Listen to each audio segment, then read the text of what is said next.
Hello అండి, welcome back to our channel. ఈరోజు నేను ఈ వీడియోలో వేపాకులతో సోప్ ఎలా తయారు చేసుకోవాలో చూపించబోతున్నాను. ఇది స్కిన్కి అయితే చాలా మంచిదండి.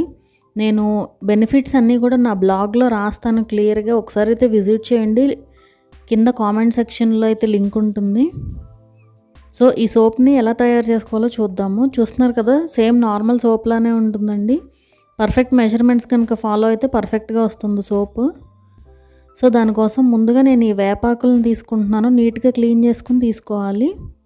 అలాగే అలోవెరా జెల్, ఒక 2 స్పూన్ల కోకోనట్ ఆయిల్, అలాగే ఒక విటమిన్ ఈ క్యాప్సూల్ అండ్ అలాగే సోప్ బేస్. ఇది వచ్చి నేను అమెజాన్లో తీసుకున్నాను. లింక్ డిస్క్రిప్షన్లో ఇస్తాను, ఒకసారి చెక్ చేయండి. అండ్ అలాగే ఇది వచ్చి సోప్స్ తయారు చేసుకోవడానికి మౌల్డ్ అనమాట. అది కూడా లింక్ డిస్క్రిప్షన్లో ఉంది, ఒకసారి చెక్ చేయండి. ఇప్పుడు వేపాకుల్ని ఒక మిక్సీ జార్లోకి యాడ్ చేసుకుని గ్రైండ్ చేసుకోవాలి. ఇలా గ్రైండ్ అయ్యాక కొద్దిగా వాటర్ యాడ్ చేసుకుని మళ్ళీ గ్రైండ్ చేసుకోండి. ఇప్పుడు ఒక స్ట్రైనర్ తీసుకుని అందులోకి ఇలా యాడ్ చేసుకుని ఆ వాటర్ అంతా కూడా కిందకి వెళ్ళిపోతాయి. ఒకసారి ఇలా గట్టిగా పిండేశారంటే మొత్తం ఆ వాటర్ అయితే వెళ్ళిపోతాయి కిందకి. ఇప్పుడు దీన్ని పక్కన పెట్టేసుకోండి. ఇప్పుడు ఒక బౌల్లో కొంచెం వాటర్ని ఇలా వేడి చేయాలి. అవి కాగేలోపు సోప్ బేస్ని చిన్న చిన్న ముక్కలుగా కట్ చేసుకోండి. ఇలా చిన్న చిన్న ముక్కలుగా కట్ చేసుకోవడం వల్ల మనకి ఈజీగా మెల్ట్ అవుతుందండి సోప్.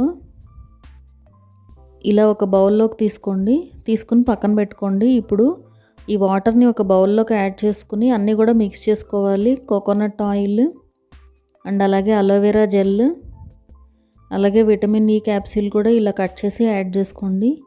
ఇవన్నీ కూడా ఒకసారి మిక్స్ చేసుకోండి పర్ఫెక్ట్గా అన్నీ కలిసేలాగా. ఇలా మొత్తం కూడా మిక్స్ చేసుకుని ఇప్పుడు మనం ఇందాక పక్కన పెట్టుకున్నాం కదా మిక్సీ చేసుకున్న వేపాకుని, అది అంతా కాకుండా ఒక 1.5 స్పూన్ యాడ్ చేసుకోండి ఇందులోకి.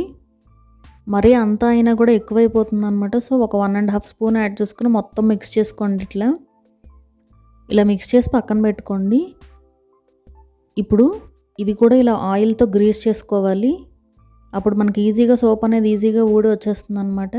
మీరు ఇందులోనే కాకపోయినా స్టీల్ బౌల్స్లో కూడా చేసుకోవచ్చండి, ఈజీగానే వస్తాయి. నేను ఆల్రెడీ ఇంతకుముందు చేశాను బేసన్ హల్దీ సోప్. సో అది పర్ఫెక్ట్గానే వచ్చిందనమాట. ఇప్పుడు ఈ వాటర్లోకి ఈ బౌల్ని ఇలా ఇన్సర్ట్ చేసి డబల్ బాయిలర్ మెథడ్లో సోప్ని కరిగించుకోవాలి. అలాగే మనం మిక్స్ చేసి పెట్టుకున్న వేపాకు మిక్స్చర్ కూడా ఇలా యాడ్ చేసేసుకోండి. యాడ్ చేసి మొత్తం కూడా కలిసేలాగా మిక్స్ చేసుకోవాలి. మోస్ట్లీ ఒక 4 to 5 మినిట్స్ పడుతుందండి ఇట్లా కలవడానికి మొత్తం అంతా కూడా. ఇలా కంప్లీట్గా మిక్స్ చేసేసుకొని స్టవ్ ఆఫ్ చేసుకుని మౌల్డ్లో మనం ఆయిల్ అప్లై చేసి పెట్టుకున్నాం కదా అందులో యాడ్ చేసేసుకొని డీప్ ఫ్రిడ్జ్లో పెట్టారంటే ఒక 20 to 30 మినిట్స్లో రెడీ అయిపోతుందండి. మ్యాక్సిమం మనకి 10 మినిట్స్లో రెడీ అయిపోతుంది. అసలు అది మనకి ఫ్రిడ్జ్ ఉన్న దాన్ని బట్టి ఉంటుందన్నమాట. హైలో కనుక ఉంటే చాలా ఫాస్ట్గా రెడీ అయిపోతుంది. నాకైతే ఒక 20 మినిట్స్ పట్టిందండి. సో పర్ఫెక్ట్గా సోప్ అయితే రెడీ అయిపోయిందనమాట. సేమ్ మనకి నార్మల్ సోప్ లానే ఉంటుంది. ఒక 15 to 20 డేస్ అయితే యూజ్ చేసుకోవచ్చండి మనం ఈ సోప్ని డైలీ. మా వీడియో కనుక మీకు నచ్చినట్లయితే సబ్స్క్రైబ్ చేసుకోండి. అలాగే పక్కనుండే బెల్ ఐకాన్ కూడా క్లిక్ చేయండి. సో దట్ మా అప్డేట్స్ అన్నీ మీకు వస్తూ ఉంటాయి.